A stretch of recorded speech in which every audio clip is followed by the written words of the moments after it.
Bonsoir à tous et à toutes. Eh bien, il m'a été demandé de venir vers vous pour vous amener à entrer dans le processus des flammes sacrées. Et c'est un thème qui a déjà été abordé sur cette chaîne au travers de la flamme rose il y a déjà un moment et qui n'a pas été exploité davantage pour ne pas laisser cours aussi aux manipulations, aux- aux méthodes plus ou moins, évidemment, bon, on va dire, je vais chercher mes mots, aidez-moi, plus ou moins recommandables. Voilà. Au sujet de ce qui se passe au moment des transmutations au travers des rayons et des fréquences de l'ascension, entre autres. Nous sommes toujours, vous le savez, dans ce processus ascensionnel qui nous demande toujours beaucoup d'adaptation avec une fréquence qui est de plus en plus, employer un mot élevé, mais ça ne veut pas dire dans le sens d'une hiérarchie qui permettrait d'avoir des choses. Hein. Non, c'est simplement une fréquence qui rentre en résonance avec notre alchimie intérieure qui nous demande beaucoup d'adaptation et c'est ce qui fait que les infos sont multiples puisque ça fait traverser des lignes de temps à une très grande, à un voltage, je dirais, qui fait que nous ne sommes pas encore dans notre corps physique et même dans les corps les plus proches de notre structure habituelle dans notre dimension, à recevoir et à pouvoir intégrer déjà sans que ça là, porte atteinte à notre équilibre. Parce que tout ça, ne l'oublions pas, c'est pour à nouveau atteindre un équilibre. Et nous, nous observons des sensations qui pourraient nous faire croire tout le contraire. Ce qui crée encore beaucoup de désillusions, ce qui crée encore beaucoup de perturbations. Bien comme d'habitude, nos aidants, ils sont incroyablement, eux, ajustés par rapport à cette demande et à ce grand vertige qui nous prend. Hein. On pourrait un petit peu comparer ça à à un vertige et on ne perd pas forcément connaissance quand on a des vertiges, mais ça peut aussi aller jusque-là. Et vous allez voir que pour ceux qui ont déjà un petit peu approché toute cette symbolique, mais qui n'est pas qu'une symbolique, parce qu'on va rentrer dans la pratique, c'est pour ça aussi que cette vidéo-là de présentation va comporter une partie théorique et qu'il y aura une partie pratique dans la prochaine. Et ça, moi, je ne l'avais pas prévu. Je ne l'avais pas du tout prévu, mais c'est ce qui est demandé. Alors, vous savez que chaque jour de la semaine étant vibratoire, nous amène des informations particulières et, et- et sous l'égide d'un protecteur et d'un maître ascensionné, c'est-à-dire qui a fait déjà, lui, dans des incarnations précédentes, tout le processus avant nous.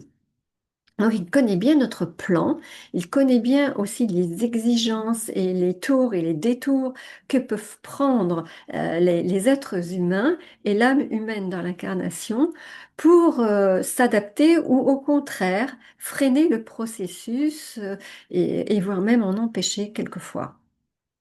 Alors, c'est pour cela que cette flamme violette qui est sous l'égide d'un maître ascensionné qui porte un nom très connu, qui est Maître Saint-Germain. Et vous le savez, pour ceux qui m'ont suivi, soit sur cette chaîne, soit aussi en présentiel, que ce n'est pas un maître ascensionné que j'appelle moi, mais que j'appelle simplement l'énergie de la flamme violette, oui, qui est la flamme de la transmutation, de la libération, et aussi celle du pardon, des bénédictions. Vous voyez, elle porte plein de qualités hein, des attributs qui vont traverser les strates des intelligences qui viennent jusqu'à nous pour nous apporter cette guérison, parce que toutes les flammes ont un processus de guérison. Il ne faut pas avoir peur non plus de ce mot.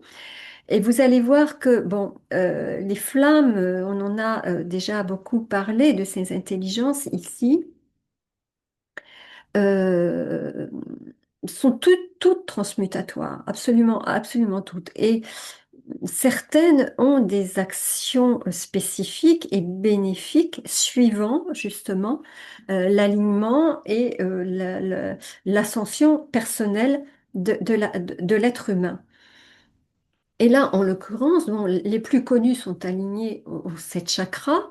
Il ne faut pas confondre les couleurs et tridimensionnelles ou multidimensionnelles des rayons avec les couleurs des chakras. Vous allez voir même que c'est inversé même quelque part. On va y revenir. Mais il ne faut pas se mélanger les pinceaux. Quand on dit que justement là, la flamme violette qui est du deuxième chakra, elle est violette et donc c'est le rayon violet mélangé à la flamme blanche et à la flamme rose qui donne, pardon, bleu et rose qui donne la couleur violette. C'est cette alchimie qui fait cela. Et alors que le centre sacré et le deuxième chakra, et dans la théorie, c'est pareil, de couleur orangée. Tous ces prismes de couleurs, vous voyez, ces teintes, ces empreintes, ont des actions, hein, sur lesquelles on porte l'attention et les visualisations, mais il ne faut pas non plus se crisper là-dessus et absolument déterminer à partir de ce qui va être donné en visuel ou en sensitif, le visuel et sensitif aussi, je le rappelle. Bon, faut pas, faut appeler un chat un chat. Mais c'est tout notre système et notre sensibilité qui va être notre indicateur et notre baromètre pour pouvoir repérer ce qu'il y a à repérer dans le processus.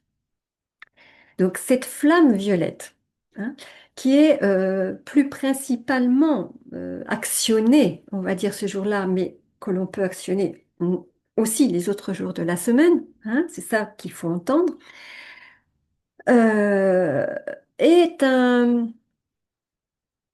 nous ramène en tout cas à l'essence de l'androgyna aussi, elle va transmuter et équilibrer le yin et le yang, hein, dans le sens du féminin sacré et du masculin sacré, puisqu'on va venir dans le centre du sacrum aussi, et en avant et en arrière donc de notre constitution. Et cette flamme violette aussi transmute aussi beaucoup ce que on va appeler le karma. Et vous allez voir que ces principes et ces notions ont été très très mal comprises dans les lois universelles aux différentes périodes justement de notre périple d'âme. Et on nous demande de revenir et de simplifier justement tout cela, même au travers des mots qui vont être employés, des expressions aussi qui vont être employées. Et que rien que, voyez que le terme alchimie, il faut, dans son sens étymologique, le simplifier puisque c'est littéralement la chimie d'Alcyone, qui est notre grand soleil central dans notre galaxie, qui est rattaché à la source. Et donc, c'est ce phénomène alchimique, hein, transmutatoire, qui est appelé alchimie. Et vous le savez, on l'a beaucoup abordé, pardon, dans différentes vidéos et dans les récentes en particulier, où je vous parle souvent du creuset, c'est-à-dire la voie intérieure qui dissout, il y a un processus de dissolution, tout ce qui doit être, qui ne doit plus être des accroches et des cristallisations qui empêchent le fluide de vie de recirculer librement et donc de laisser la place, parce que c'est un processus de nettoyage, de laisser la place à la lumière de vie qui ne demande, elle, qu'à reprendre la dimension qui lui est destinée de par le contrat d'âme, évidemment, que nous avons souscrit, si on peut dire ça comme ça, avec les seigneurs des karmas et plein d'autres, plein, notre famille d'âmes et plein d'autres êtres de lumière et maîtres ascensionnés à partir de la source quand nous avons décidé et, complètement, ça aussi il faut l'entendre, désiré revenir dans un processus pour vivre des expériences incarnante de la relation avec l'esprit qui, lui, n'est pas évidemment dans la limitation de ce système qu'on appelle la 3D, pour appeler la 3D, hein, bon, le passé, présent, futur, etc. On va, on va y revenir. Et donc, bon, on va se focaliser sur les flammes qui sont dans nos 7 chakras pour notre dimension, mais il en existe en réalité beaucoup d'autres. Ça ne s'arrête pas à ces 7 là. Mais on va rester sur le processus de ces 7 flammes-là, et dont la flamme violette a été une des premières et la plus ancienne à être révélée et redistribuée, si je puis dire, dans la pratique et dans l'enseignement par par les gardiens aussi de cette flamme à l'humanité, hein, dans ce processus d'ascension. Je vais souvent le répéter, ce processus, parce que l'ascension, c'est toujours dans le processus donc d'élévation, et que dans ce processus d'élévation, il y a une répétition, il y a une discipline qui n'est pas là pour nous soumettre et dans le sens de nous asservir, mais dans le sens justement du service. On va y revenir tout à l'heure en parlant de l'égrégore à laquelle elle est rattachée. N'oublions pas que se mettre sous la guidance, c'est se mettre sous la mission, hein, là, qui a été déterminée et orientée par le choix de l'âme et des êtres qui ont cette sagesse et cette connaissance depuis notre immortalité, j'allais dire. Alors, ceci étant mis en place, c'est déjà un gros morceau que donc cet endroit, pour situer ça, de l'âme, euh, euh, et pour les thérapeutes le savent, mais pour les autres, est situé donc en avant du corps au niveau 2 centimètres, on va dire en dessous du nombril, pour ce qui est de l'avant du corps et du centre sacré, qui lui est en arrière relié au sacrum. C'est c'est pas pour rien qu'il s'appelle comme ça, et qui est donc rattaché à la colonne vertébrale.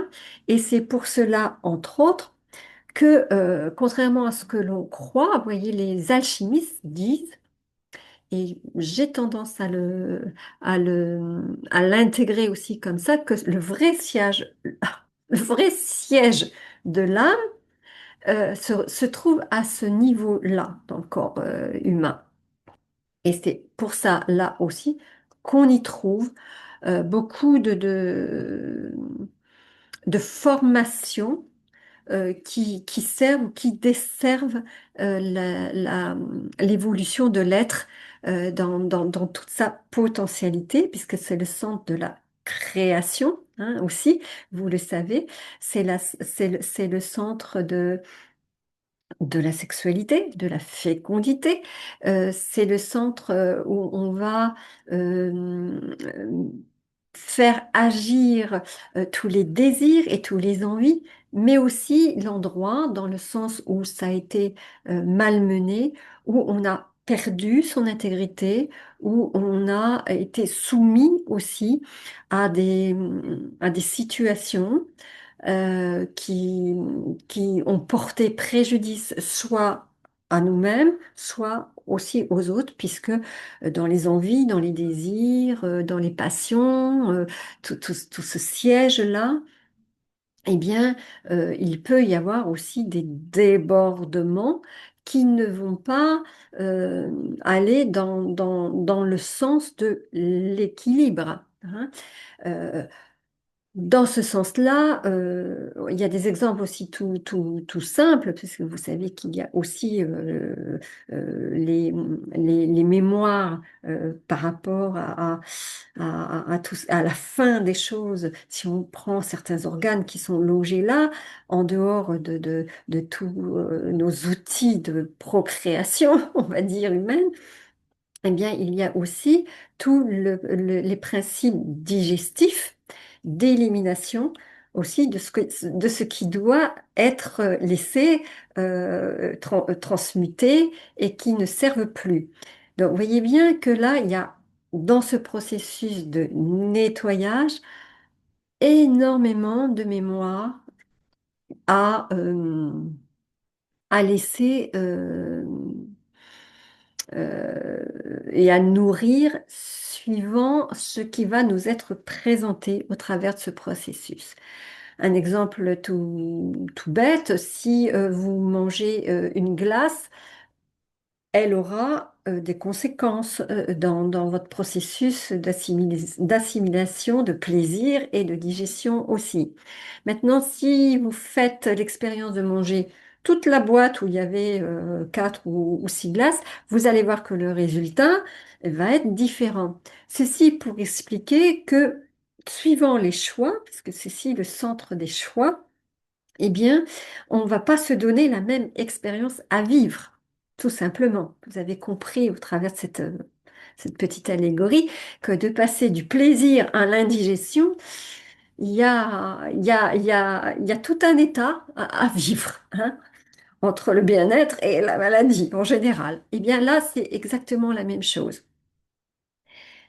Et par rapport à cela, c'est aussi le centre où on va matérialiser certaines choses.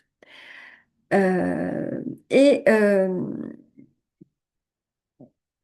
c'est là où on va rentrer à nouveau dans ce processus que nous appelons le karma, qui a été très très mal compris dans l'histoire humaine, à savoir qu'il veut nous faire toujours endosser mentalement, hein, que nous avons quelque chose à payer ou un devoir qui nous mettrait dans la situation de nous enlever notre liberté, hein, qui nous ferait dépendre, entre parenthèses, de conséquences qui quelquefois nous appartiennent, oui, quelquefois qui ne nous appartiennent pas.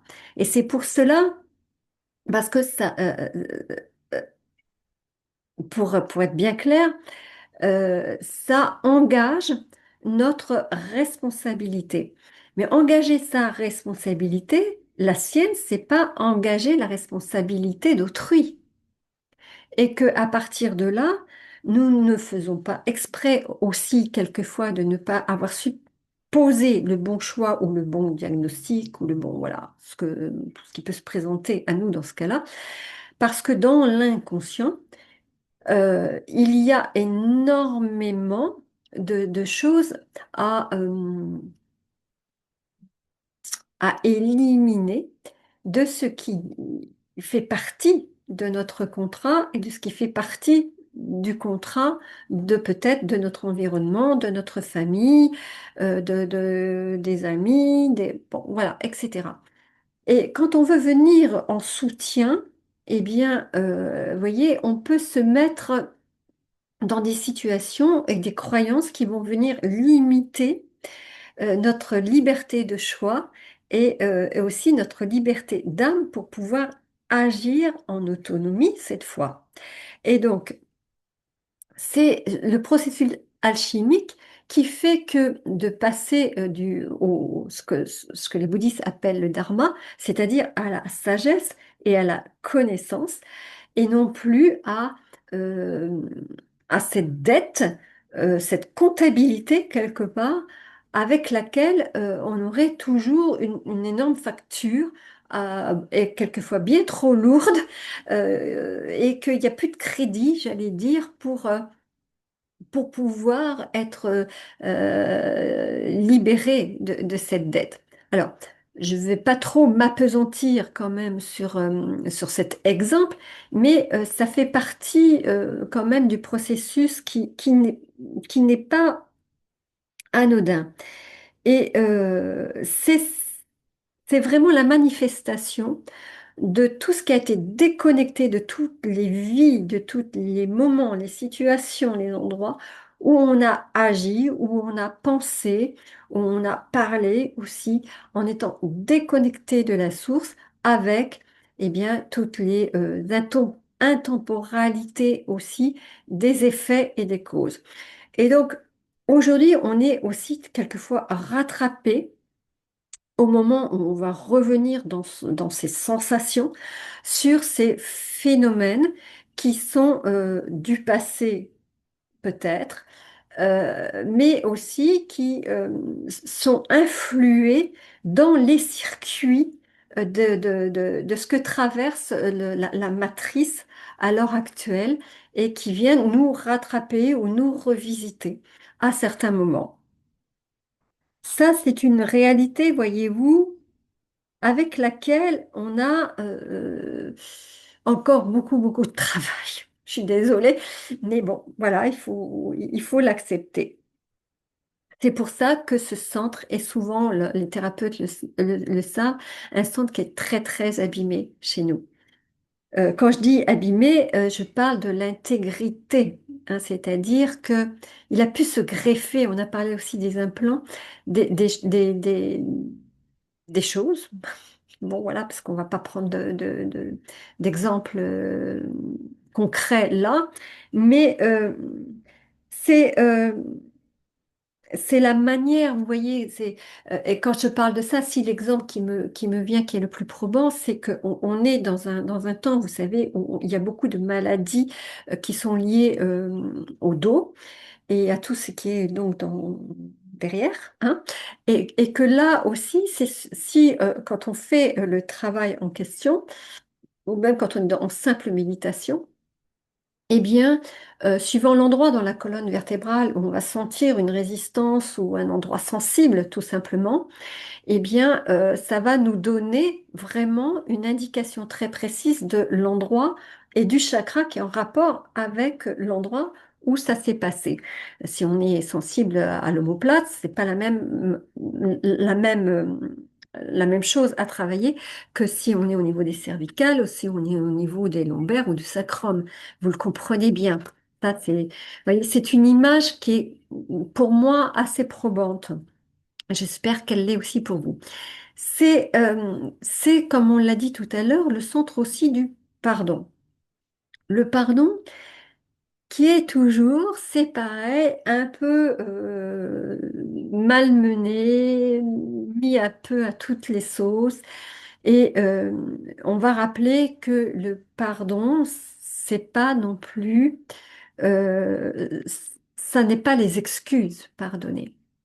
Mais c'est la miséricorde que l'on met en action à partir du moment où on se reconnaît exactement aussi faillible que n'importe lequel enfant de Dieu. Et c'est en cela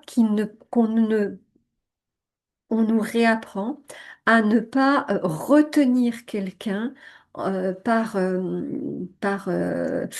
les méprises, par les inconsciences, par les blessures qu'il aurait pu contracter ou vous faire contracter, euh, et que on nous invite à ce moment-là à ne, je vous dis, à ne pas, quand des fois les blessures ont été vraiment profondes et même sur un plan spirituel, au niveau de l'âme, on a pu être touché dans, dans des faits et dans des compréhensions qui voudraient nous porter à dire, mais ça c'est impardonnable, ça c'est pas possible d'avoir commis ou d'avoir entraîné des choses pareilles. Mais toute l'histoire de l'humanité porte ces mémoires. Et encore, tant qu'on sera dans cette énergie duelle et dans cette énergie de séparation, on y reviendra aussi suffisamment. Et donc, ce n'est pas revisiter les souffrances et se refaire souffrir que de nous amener dans ces endroits-là, mais c'est simplement leur redonner la possibilité de revenir dans la lumière de vie et à partir de là, de reprendre le chemin de la vie. Que si nous sommes dans cette énergie où on bloque, hein, tout simplement, et qu'on va enfermer l'autre dans son erreur, dans voilà, son faux pas, voilà, etc., eh bien, vous vous enfermez quand même aussi avec, ne l'oubliez pas, hein. Là, vous ne vous offrez plus non plus la liberté accordée, hein.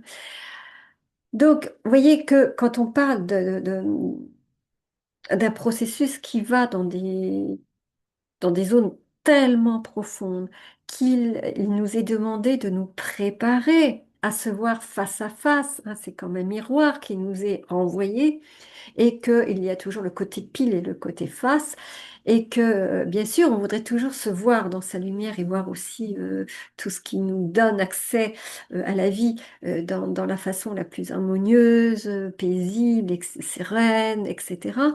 Oui, ça c'est le désir que nous devons toujours cultiver, remettre en place chaque fois justement que cela est compromis et qu'il y a un danger, hein. Vous savez, c'est très lié aussi au rein et à l'énergie de la peur, qui n'est pas du tout l'énergie de l'amour, mais qui est celle du contrôle du mental, qui lui a besoin de l'histoire pour se raccrocher, et que là, il nous est demandé de démanteler aussi ce qui ment à l'âme, de quitter la raison qui ment, hein, et de rentrer dans ce processus de l'amour qui ne peut pas être entravé et que rien n'entrave et qui n'est conditionné que par qui n'est même pas une condition, mais un attribut spécifique de, de, de vie qui ne contraint personne à ce qu'il n'est pas ou ce pourquoi il n'est pas fait. Et ça, c'est quelque chose au travers de cette flamme violette qui va être un guide un guide dans la manière d'accompagner ou d'être l'accompagnant de quelqu'un qui viendrait demander de l'aide à ce niveau-là. Et c'est pour ça que cette pratique, vous voyez, de la spiritualité va mettre l'esprit, non pas à l'épreuve, mais dans des situations et au travers de rencontres, d'endroits, de relations, voilà, plein de choses qui va lui permettre non pas d'aller se remettre des casseroles, comme on dit, mais de se libérer de toutes ces tensions et de toutes aussi ces tentations qui vont faire que ça va encore être servi la fois d'après, hein. Donc c'est ce qu'on veut éviter puisqu'on nous avons la possibilité dans l'énergie, dans notre temps actuel, de redonner et de rouvrir les portes ascensionnelles à cette pyramide, hein, aussi on peut le voir comme ça, qui est l'élévation. C'est pour ça que on va être dans ce ressenti de plus en plus et que c'est la voie par excellence avec laquelle eh bien, nous allons pouvoir nous repérer. C'est notre sensibilité, je le rappelle, qui est spécifique à chacun, qui va donner le ton, qui va donner la couleur, qui va donner l'ampleur, qui va donner aussi le résultat final. Bon, alors on n'en est pas là. Euh, et on va peut-être pas charger la mule pour ce soir. Sur un plan théorique, on a déjà mis beaucoup de choses en place. Et puis, bon, je vais peut-être revenir avant de passer à la pratique la prochaine fois sur certains éléments essentiels, mais ceci était pour vous permettre de comprendre un petit peu ce qui est en jeu à l'heure actuelle et de continuer à persévérer avec de l'endurance, parce qu'il faut être très endurant actuellement. Vous voyez, là, c'est pas une perte de mémoire, mais tout cela m'a été consigné quelque part à la suite d'un événement que j'ai vécu avec mon portable et qui n'avait plus de possibilité de se charger et qui m'a mis dans le doute, qui m'a mis dans des situations aussi où j'avais à craindre de perdre toutes les données et toutes les mémoires qu'il y a évidemment stockées dans le téléphone et dont j'ai besoin pour un tas de choses à l'heure actuelle. Et il m'a fallu trouver un technicien et de confiance pour pouvoir trouver quelle était l'origine de ce problème et que sans changer l'appareil, on a pu trouver le moyen de lui redonner, de se charger en énergie, donc on va dire en lumière, et que cela a été pour moi un moment de révélation quelque part par rapport au fait que on est tous connectés hein, au grand soleil central, comme je vous disais tout au début, et que par moment, nous avons cette sensation de ne plus pouvoir, et on se demande même si c'est pas la batterie qui est en train de- d'être à haute, et de ne plus trouver soit le cordon, soit voilà, oui, ce qui va nous relier, hein, pour pouvoir nous redonner cette lumière. Et les guides m'ont dit, quand j'ai trouvé le bon technicien, eh bien, que on allait me demander de travailler sur le rechargement de la lumière. C'est comme si on nous téléchargeait à l'heure actuelle, qu'on remettait la carte mère un petit peu, soit qu'on la nettoyait, soit qu'on la rechargeait avec de nouveaux codes. Et bien là, c'est un petit peu ce qui se passe quand même dans ce processus. On en a déjà parlé. Voilà. Je vais peut-être terminer sur cette histoire pour ce soir. Hein, et je vous souhaite de déjà laisser s'infuser, s'imprégner tout ce qui a été développé. Et puis, bien sûr, on va rentrer rapidement dans la pratique pour que vous puissiez mieux conscientiser ce qu'on vient d'énoncer. Hein. Voilà, parce que sans la pratique, ça n'a, j'allais dire, peu de valeur même et d'agissement. Et en parlant de valeur, vous voyez, il y a aussi cette notion que j'allais pas oublier, mais presque de vous parler, quand je parlais d'intégrité tout à l'heure, c'est aussi les jugements de valeur que nous avons envers nous-mêmes et envers la confiance aussi que nous accordons à notre prochain et à la source. Ah, eh bien, on va voir ça. Merci aussi de soutenir cette chaîne. Vous savez, on en a énormément besoin à l'heure actuelle. Donc, n'hésitez pas à manifester ce soutien. Reposez-vous. Vous savez que c'est un moment aussi où le corps a besoin de se recharger simplement avec des choses très simples comme le sommeil, une bonne alimentation, s'aérer, voilà, des choses comme celle-là qu'on oublie trop souvent, surtout pour ceux qui n'ont pas la chance d'être en vacances. Hein. Euh, on va le redire, on va le redire, on va le redire encore et encore et encore. Je vous laisse vous reposer et je vous dis à très vite. Merci de votre écoute.